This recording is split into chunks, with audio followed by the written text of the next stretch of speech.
آپ ذرا غور کریں, امام میرا جا رہا ہے اپنی بہن سے کہہ رہا ہے رونا مت, بیویوں سے کہہ رہا ہے رونا مت, بیٹی سے 15 سال کی بیٹی بھی ہے اور 6-7 سال کی سکینہ بھی ہے, کہتے رونا نہیں. امام جا رہے ہیں, سیدہ زینب نے کہا کس کے سہارے چھوڑ کے جا رہے ہیں؟ کہ جس کے سہارے ابراہیم نے ہاجرہ کو چھوڑا تھا اسی کے سہارے چھوڑ کے جا رہا ہوں. میرے امام نے جب کربلا کی طرف کو چلے تو ادھر رسی کی بانگیں پکڑی ہیں, کس نے؟ امام کے گھوڑے کی بانگیں پکڑی ہیں, رسی پکڑی ہے سکینہ نے. امام پھر بھی چلے اور گئے اور جا کے اپنی بیٹی کو سمجھایا, چلے گئے میدان میں, مگر ایک تیر آ کے لگا, پہلا تیر ہے یہ, کیونکہ تلوار کا مقابلہ کوئی نہ کر پایا, تلوار حیدر کرار کی ہاتھ میں تھی, تیر دور سے مارا بزدل نے, تیر امام کے لگا سینے میں. امام واپس گئے, کیا اپنے کہاں خیمے میں, کہا زینب کیا روئی تھی؟ بہن زینب سے کہا ہاں ہوئی تھی. کہا میں رخصت ہوا تو نہیں روئی؟ کہا وہ ٹھیک ہے, مگر میرے آپ بھائی ہو, ساتھ میں ہم مدینے میں پلے,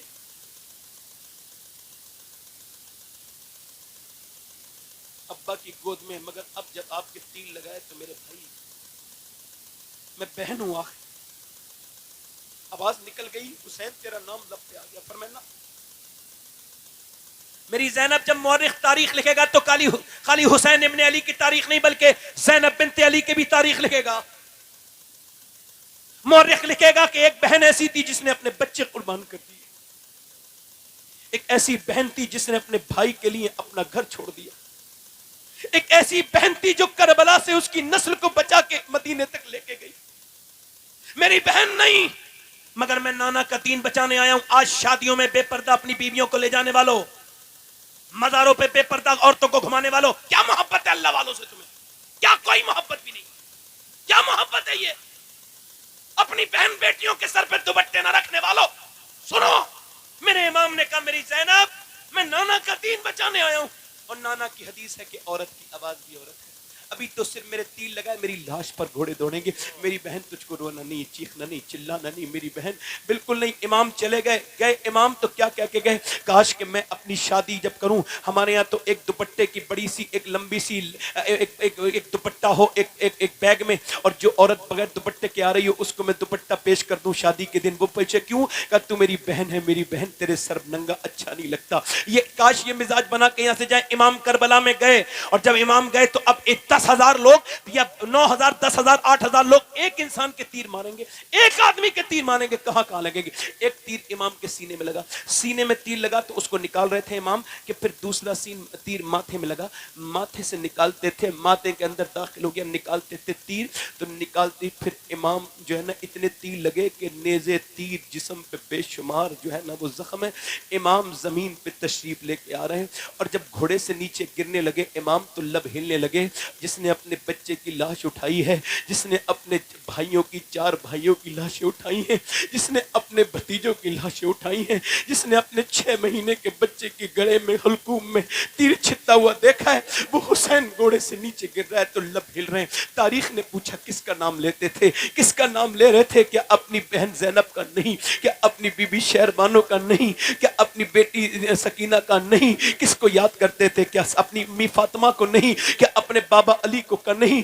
گھوڑے سے گرتے تھے تو کس کو یاد کر رہے تھے؟ کس کو یاد کرتے تھے؟ آخر کس کی یاد تھی؟ تو کسی کی, نہ ماں کی, نہ بہن کی, نہ بھائی کی, نہ رشتہ دار کی.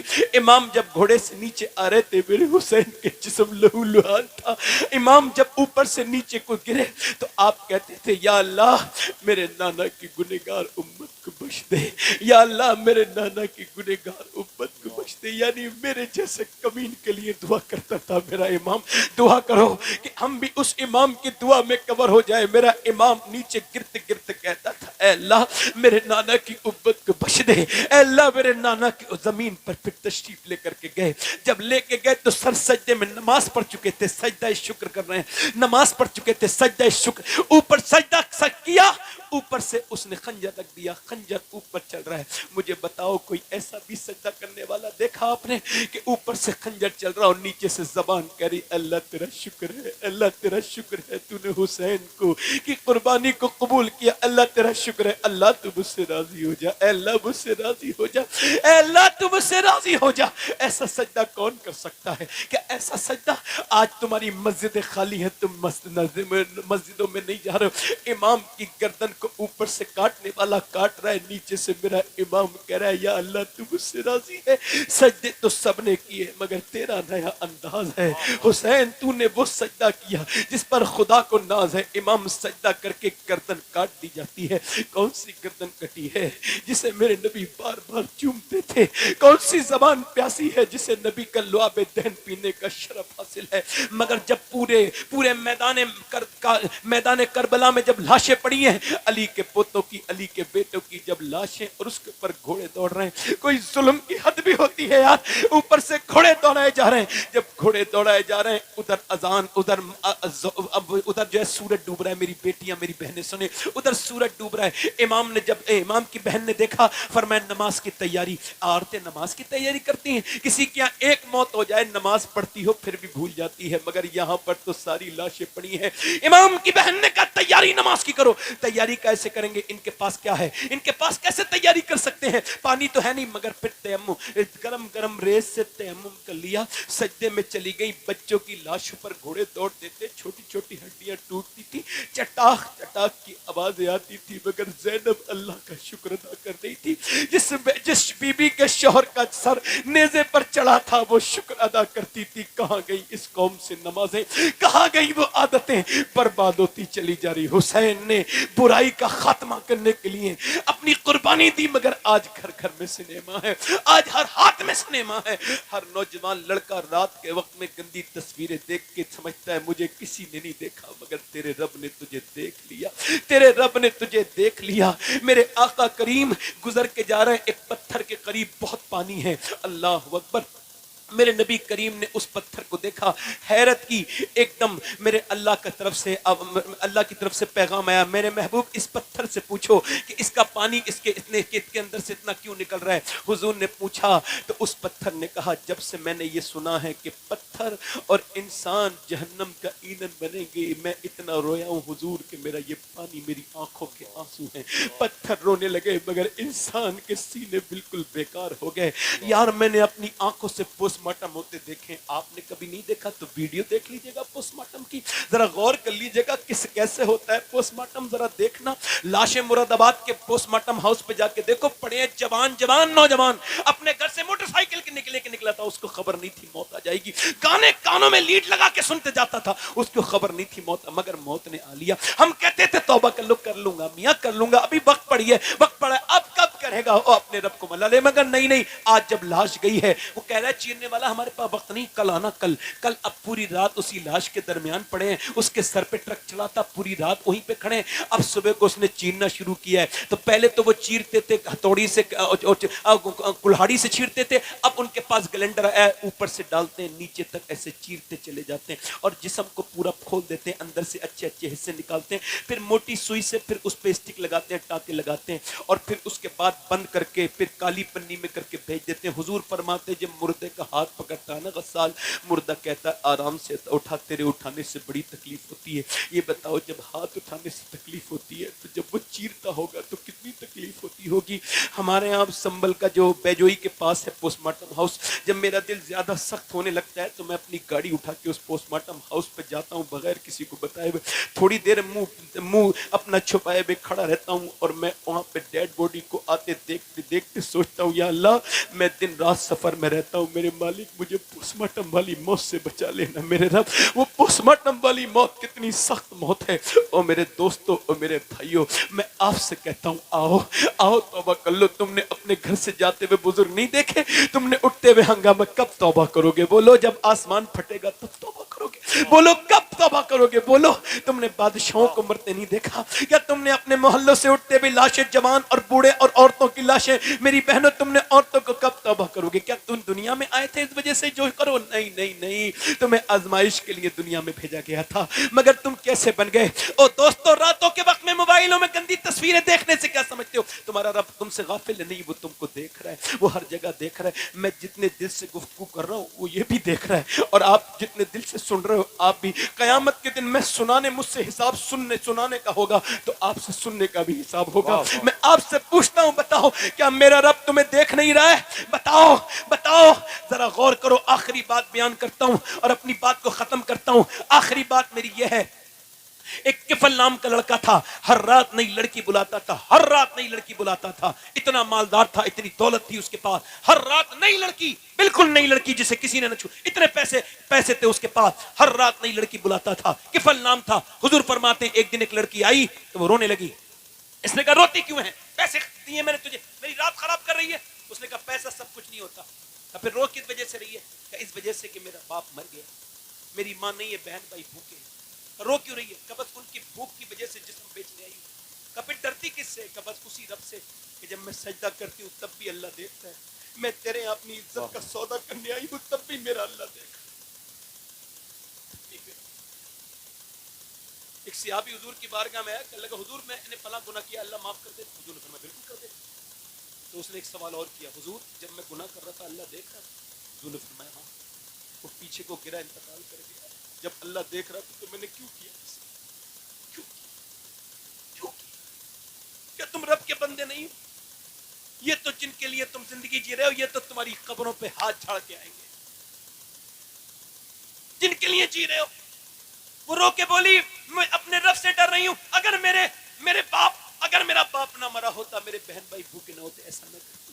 یہ کہہ کے وہ بلک بلک کے روئی کہ تجھے کیا پتا، تو تو بہت بدترین ہے، تجھ کو کیا پتا کہ عزت کیا ہوتی ہے۔ وہ جب روئی نا اسی وقت اس کے رونے سے حضور فرماتے اس کا کفل کا دل دھل گیا۔ آنسو کتنے قیمتی ہوتے ہیں، نکلتے کسی کے ہیں، دل کسی کا دھل جاتا ہے۔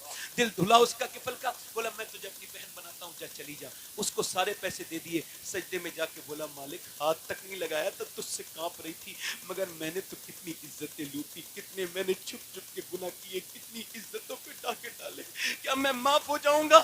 حالانکہ میرے جیسا گنہگار پوری دنیا میں کوئی نہیں ہے، مگر اگر میرے گناہوں کی کوئی حد نہیں ہے تو تیرے کرم کی بھی کوئی حد نہیں ہے۔ اگر میرے گناہوں کی کوئی حد نہیں تو تیرے کرم کی بھی کوئی حد نہیں، مالک مجھے معاف کر دے۔ کوئی بندہ تیرے در پہ جو آنسو رول دیتا ہے، میرے مولا در توبہ تو اس پر کھول دیتا ہے۔ وہ ایسا رویا کہ اس جوان کے دل کا دورہ پڑ گیا، حضور فرماتے مر گیا۔ صبح کو کوئی جنازہ اٹھانے نہیں آیا۔ جب کوئی نہیں آیا اللہ نے دوپہر کے وقت نے فرشتوں کو بھیجا اور اس کی دیوار پہ بڑے بڑے الفاظ کے لفظوں کے ساتھ یہ اللہ نے لکھوایا ان اللہ قد غفر للکفل، یہ جو کفل ہے نا اسے اللہ نے بخش دیا ہے، اس کی مغفرت کر دی ہے۔ اور کیوں کر دی؟ اللہ کی رحمت کی آواز آئی، اس وجہ سے اس نے چپ کے آنسو بہائے تھے، اس نے مجھے منا لیا تھا۔ وہ کہتا ہے اے میرے بندے بس تو اتنا رو لے کہ تیری آنکھ کا آنسو ڈھلک کے تیرے گال تک آ جائے، میں تیرے سارے گناہ معاف کر دوں گا۔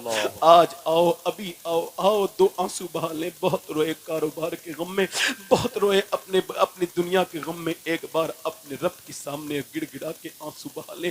آؤ رو لیں، اس سے کہیں مالک معاف کرتے، زمانے گزر رہے ہیں، موتیں قریب آ رہی ہیں، کب توبہ کرو گے؟ آج اس کی کل اس کی، کوئی کسی کو نہیں چھوڑا، نہ کسرا کو چھوڑا، نہ دارا کو چھوڑا، نہ سکندر کو چھوڑا، نہ عالم کو چھوڑے، نہ جاہل کو چھوڑے، نہ حافظ کو چھوڑے، نہ قاری کو چھوڑے، نہ پیر کو چھوڑے، نہ مرید کو چھوڑے، نہ بزنس مین کو چھوڑے، نہ پھل والے کو چھوڑے، نہ سبزی والے کو چھوڑے، وہ کسی کو نہیں چھوڑتی۔ کتنا بھی دل لگا لے کوئی زندگی کے ساتھ، یہ زندگی وفا نہیں کرتی کسی کے ساتھ۔ یاد رکھو اگر صبح ہوئی ہے تو شام بھی ہوگی، سورج لہو لہان سر شام دیکھ لے، اے زندگی غرور کا انجام دیکھ لے۔ آؤ اس محفل میں توبہ کریں۔ ہاتھ اٹھا کے بتاؤ کتنے لوگ امام حسین کے نام پہ گردن کڑا سکتے ہیں؟ دونوں ہاتھ اٹھا کے بتاؤ، نیچے ہاتھ کر لیں۔ جو گردن کڑا سکتا ہے کچھ بھی کر سکتا ہے، کچھ بھی کر سکتا ہے نا۔ ایک دوسرے کی طرف نہ دیکھنا، مسکرانا نہیں، بس سمجھداری سے سمجھنا۔ دین نگر کے لوگ ہیں، آپ نے الحمدللہ بہت فیض پایا ہے۔ ادھر صدر اللہ فاضل کا فیض ہے، ادھر جنیٹا شریف میں ہمارے بزرگوں کا فیض آپ نے پایا ہے۔ آپ الحمدللہ رب العالمین حضور کے عاشق ہیں۔ ہاتھ اٹھا کے بتاؤ کتنے حضور کے نام پہ گردن کڑا دیں گے؟ دونوں ہاتھ اٹھا کے بتائیں، نیچے ہاتھ۔ جو گردن کڑا سکتا ہے کچھ بھی کر سکتا ہے۔ کتنے لوگ ایسے ہیں نوجوان آج سے اس محفل میں وعدہ کریں میں گردن بھی کٹا سکتا ہوں اور آج سے حضور کے نام پہ پوری داڑھی بھی رکھا سکتا ہوں۔ اس محفل میں کھڑا ہو جائیں, ماشاء کھڑے ہو جائیں وہ لوگ. صرف داڑھی رکھانے والے جن کے چھوٹی داڑھی ہو یا کٹی ہوئی ہو, کھڑے ہو کے ہاتھ اوپر کر لیں. سبحان اللہ سبحان اللہ میں کسی کو توفیق نہیں دے سکتا, کہہ سکتا ہوں ہاتھ اٹھا لو, کھڑے رہو. دونوں ہاتھ اٹھائیں جو داڑھی رکھائیں. جن کے پہلے سے پوری داڑھی ہو وہ نہ کھڑے ہوں, جن کے چھوٹی داڑھی ہو یا کٹی ہوئی ہو وہ کھڑے رہیں. ادھر سے نوجوان ہاتھ اوپر کر لیں داڑھی رکھانے والے, میرے ساتھ کہیں انشاءاللہ آج کے بعد نہ داڑھی کٹے گی نہ مڑے گی انشاءاللہ. انشاءاللہ کوئی رشتہ دار ضروری نہیں ہے, سب سے پہلے مدینے کا تاجدار ضروری ہے. واہ واہ واہ واہ دونوں ہاتھ اٹھا کے انشاءاللہ ہے, نیچے بیٹھ جائیں. حضور کی آنکھوں کی ٹھنڈک کیا ہے, بولو بولو کیا ہے. آج اس دین نگر پور کے لوگ کتنا وعدہ کریں گے, اور وعدہ نہیں ارادہ, آج سے کچھ بھی جائے گا. ہمارے مصلی تیار رہیں گے, ہماری دکانوں میں, ہماری مسجدوں میں ہم آباد کریں گے مساجد کو, اور سڑکوں پہ نماز پڑھیں گے. دونوں ہاتھ اٹھا کے بولو انشاءاللہ نماز پڑھیں گے انشاءاللہ, پابندی کے ساتھ نماز پڑھیں گے انشاءاللہ, اپنی بہن بیٹی کو پردہ کرائیں گے انشاءاللہ, مسلک اعلی حضرت پہ سختی سے قائم رہیں گے انشاءاللہ. یعنی کسی بدعقیدہ سے کوئی رشتہ نہیں. اللہ تعالیٰ آپ کو سلامت رکھے, اس سرزمین کو, اس علاقے کو, اس گھر کو, اس گھر والوں کو, آپ کو سب کو اللہ برکتیں